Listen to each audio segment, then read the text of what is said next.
The 7.5-centimeter Pak-40 was a German anti-tank gun used during World War II.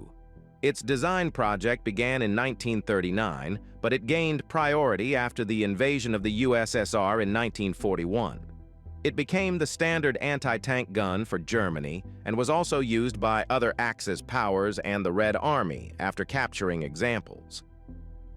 The QF-6 Pounder was a British 57mm caliber anti-tank gun used during World War II. Its design work began in 1938, and the first guns were delivered to units in 1942.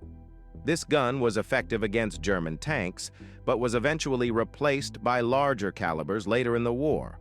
Ultimately, it became the primary armament for tank destroyers. A German 88mm gun used by Wehrmacht troops during World War II as anti-tank artillery. The weapon was a development and response of the Krupp Company to the production of the 88mm anti-aircraft gun by Rheinmetall.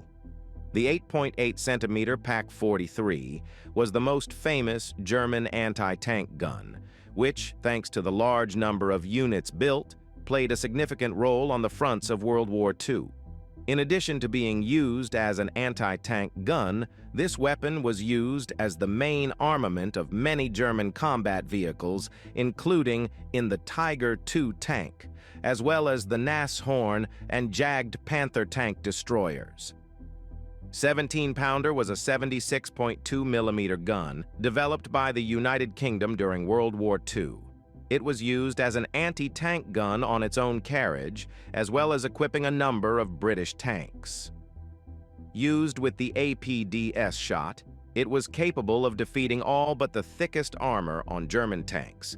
It was used to upgun some foreign-built vehicles in British service, notably to produce the Sherman Firefly variant of the US M4 Sherman tank, giving British tank units the ability to hold their own against their German counterparts.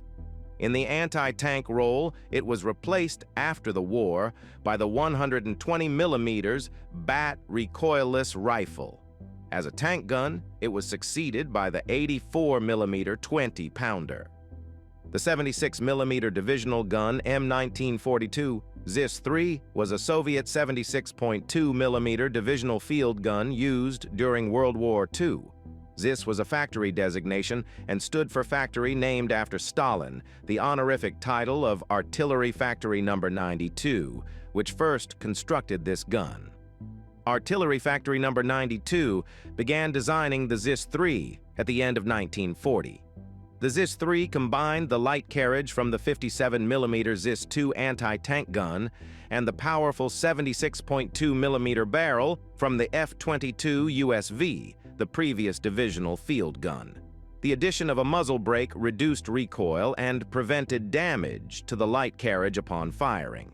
Producing a ZIS-3 cost only a third of the time and two-thirds of the money of a F-22 USV by making greater use of casting, stamping, and welding.